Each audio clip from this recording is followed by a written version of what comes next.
नमस्कार दोस्तों। पिछली कक्षा में हम लोगों ने भारत में राज्यों के प्रवेश, स्थापना इत्यादि पहलुओं को देखा था। आज हम लोग शुरू से देखने की कोशिश करेंगे कि भारत में जो राज्य हैं इनकी स्थापना कैसे होती है, इनका गठन कैसे होता है। देखिए, भारत एक बहुभाषी देश है।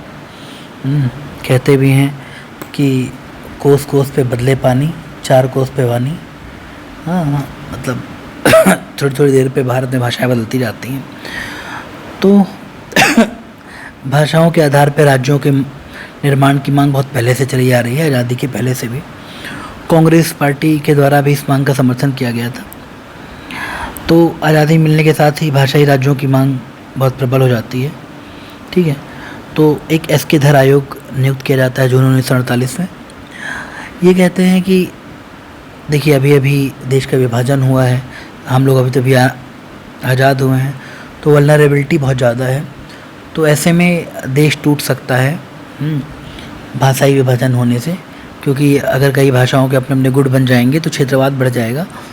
हाँ, अपने अपने क्षेत्रों के आधार पे। तो ऐसी स्थिति में इस आधार पर राज्यों का निर्माण अभी उचित नहीं है। प्रशासनिक सुविधा को केंद्र में रखा जाए। फिर बाद में अप्रैल 1949 में JVP समिति में जवाहरलाल नेहरू, वल्लभ भाई पटेल और पट्टाभी सीतारामैया जी रहते हैं। इनको नियुक्त किया जाता है। ये भी कहते हैं कि दरअसल ये खासकर उस वक्त जो है ना, तेलुगु भाषियों द्वारा आंध्र प्रदेश की मांग बहुत चल रही थी, तो इसलिए बार बार ये अपनाए जा रहे थे, आयोग वगैरह बार बार लाए जा रहे थे। तो JVP समिति क्या कहती है कि भाषा के आधार पर अभी भी राज्य निर्माण उचित नहीं है। फिर भी अगर तेलुगु भाषा, जो चेन्नई की मांग कर रहे थे, ठीक है, चेन्नई जो है तमिल भाषी क्षेत्र था और तेलुगु भाषी जो है कह रहे थे कि चेन्नई भी हमारे क्षेत्र में होना चाहिए था। तो वो कहते हैं कि अगर चेन्नई की मांग आप छोड़ देते हैं तो हम राज्य बना देंगे। बहरहाल कुल मिला के भाषा के आधार पर राज्य बनाने की सहमति यहाँ भी नहीं बनती है। फिर एक पोट्टी रामुलू रहते हैं, कांग्रेसी नेता रहते हैं पहले, पर जो है ये भूख हड़ताल शुरू कर देते हैं आंध्र प्रदेश की मांग को लेकर। 58 दिन की भूख हड़ताल करते हैं तो इनकी मृत्यु हो जाती है। तो तत्कालीन प्रधानमंत्री जवाहरलाल नेहरू द्वारा आंध्र प्रदेश निर्माण की घोषणा की जाती है 1953 में। और साथ ही एक राज्य पुनर्गठन आयोग भी गठित किया जाता है कि जो भी चले आ रही है व्यवस्था उसको बदला जाए। उसके पहले जैसा हमने देखा था कि जब भारत का संविधान लागू होता है या जब संविधान बनता है तो 4 प्रकार के राज्य बनाए जाते हैं, A, B, C, D। ठीक है, और उसमें जो है ब्रिटिश प्रांत रहते हैं, बड़ी रियासतें रहती हैं B में, C में जो हैं कुछ छोटी रियासतें प्लस ब्रिटिश हाई कमिश्नर के, और D में कुछ अर्जित राज्य क्षेत्र, इसमें अंडमान निकोबार वगैरह रहता है। हाँ, ये सारी चीज़ें रहती हैं। तो इन क्रमशः भाग 6, 7, 8, 9 में डाले गए थे संविधान के। ठीक है, तो लेकिन राज्य पुनर्गठन आयोग बनता है। फजल अली, KM पणिकर और हृदयनाथ कुंजरू के सदस्य रहते हैं। 1955 में ये आयोग अपना रिपोर्ट प्रस्तुत करता है। वो कहते हैं कि देखिए, केवल भाषा के आधार पर राज्यों का निर्माण अपर्याप्त है, कुछ और आधार भी होने चाहिए। ठीक है, उन्होंने कहा कि अगर देखिए भाषा के आधार पर करेंगे तो भाषाई अल्पसंख्यक की समस्या हो जाएगी। मतलब कि अगर किसी राज्य में कोई एक भाषाभाषी प्रमुख है तो जो अल्पसंख्यक है उनका शोषण हो सकता है। फिर उन्होंने कहा ऐसी जगह जहाँ पे 70% से अधिक हो एक भाषाभाषी, वहाँ तो आप भाषाई राज्य बना सकते हैं।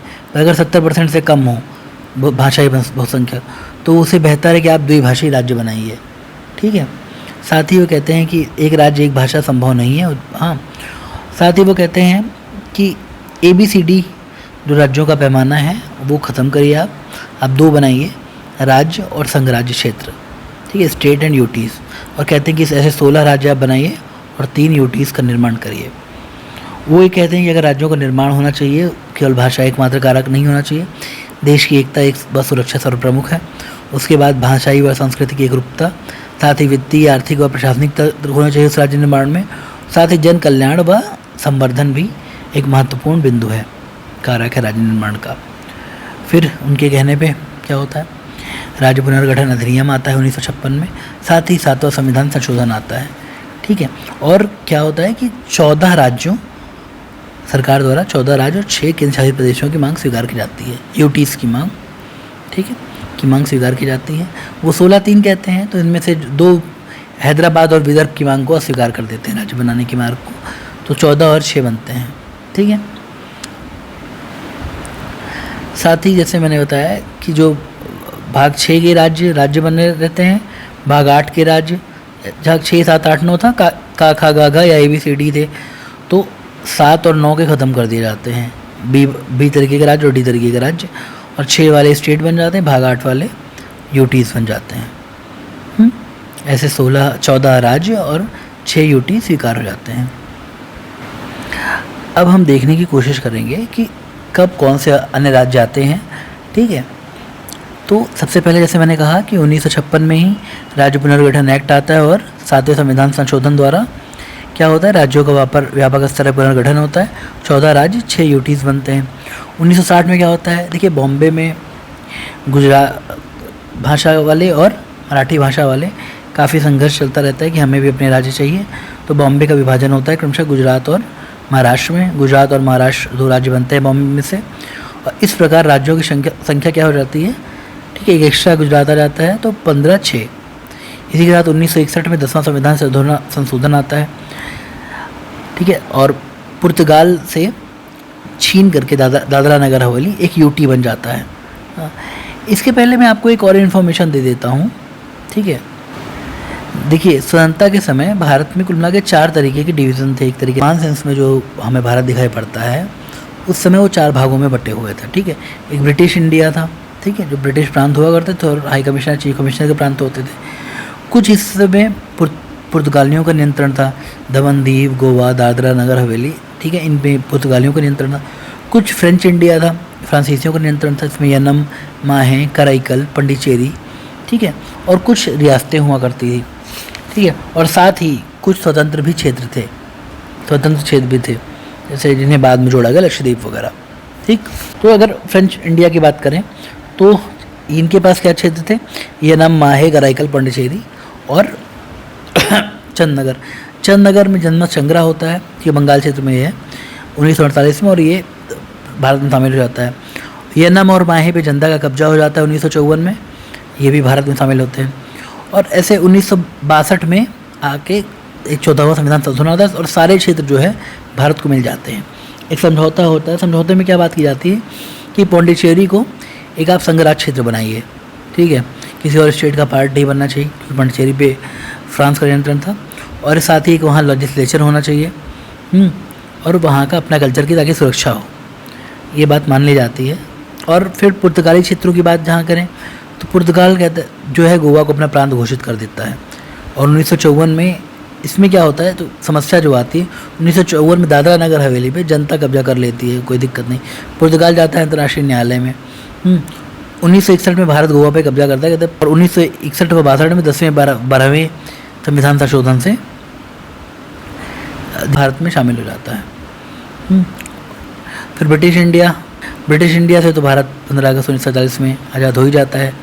सिक्किम से एक समझौता 1975 में होता है। सिक्किम की एक्चुअली क्या रहती है, सिक्किम में वहाँ का शासक रहते हैं चोग्याल, लोग उनसे भड़क गए रहते हैं। वहाँ की जो विधानसभा रहती है वो भारत से जुड़ना चाहती है, हाँ, पर कहती है कि मैं पूर्ण राज्य नहीं बनूंगा, एसोसिएट बनूंगा।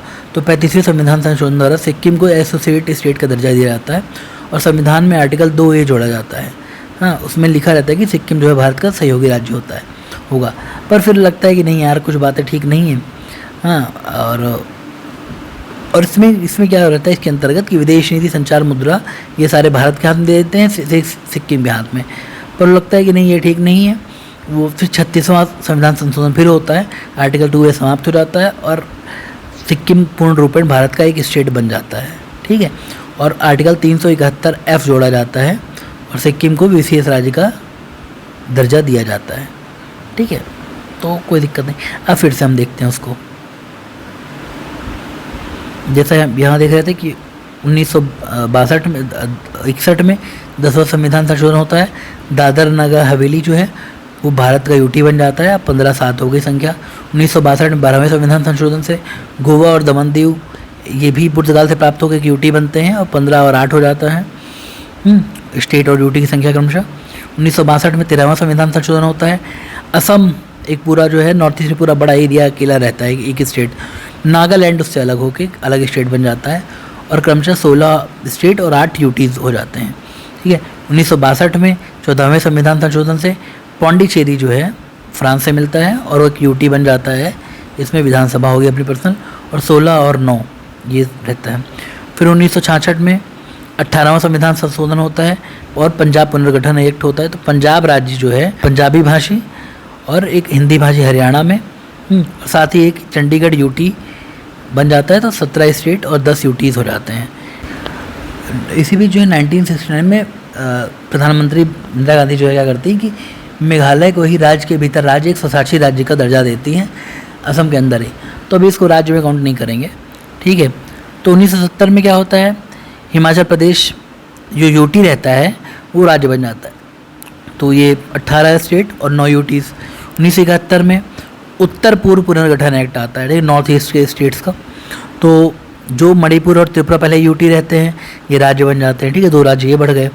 मेघालय 1969 स्वशासी राज्य बनाया गया रहता है, वो पूरा राज्य बन जाता है। तो ये 3 नए राज्य आ गए, 18, 3, 21।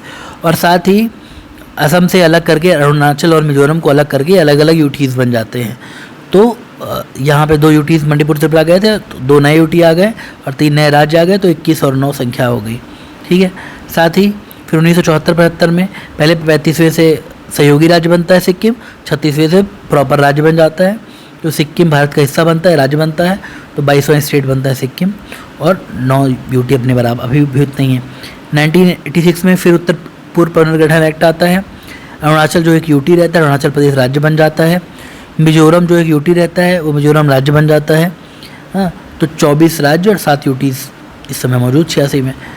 हाँ, 87 में फिर क्या 56वां संविधान संशोधन होता है।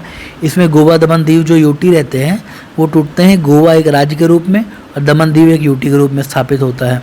तो 25 राज्य प्लस 7 यूटी अभी भी, क्योंकि एक गोवा दमन दीव यूटी में दमन दीव यूटी बना है।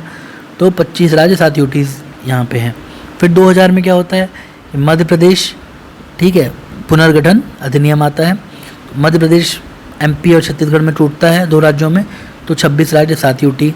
साथ ही ये 1, 9 और 15 तारीख को होते हैं, आई थिंक नवंबर में। फिर उत्तर प्रदेश पुनर्गठन एक्ट होता है। यूपी और उत्तराखंड में टूट जाता है। 27 राज्य हो जाते हैं, 7 यूटी बने रहते हैं।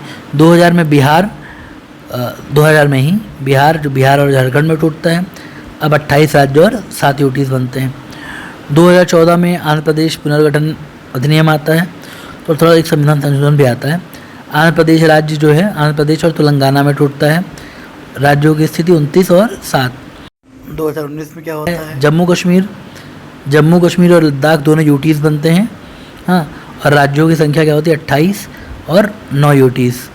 2019 में क्या होता है, दादरा नगर हवेली प्लस दमन दीव, तो अलग अलग यूटीज़ रहती है, मिलके एक यूटीज़ बन जाती हैं।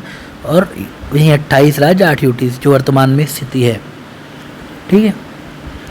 और कल हम लोग थोड़ा जानने की कोशिश करेंगे कि कश्मीर और हैदराबाद जो विभिन्न रियासतों का एकीकरण हुआ वो कैसे हुआ। ठीक है। और भी कुछ जो बचा रहेगा उसको पूरा करेंगे। बहुत बहुत धन्यवाद।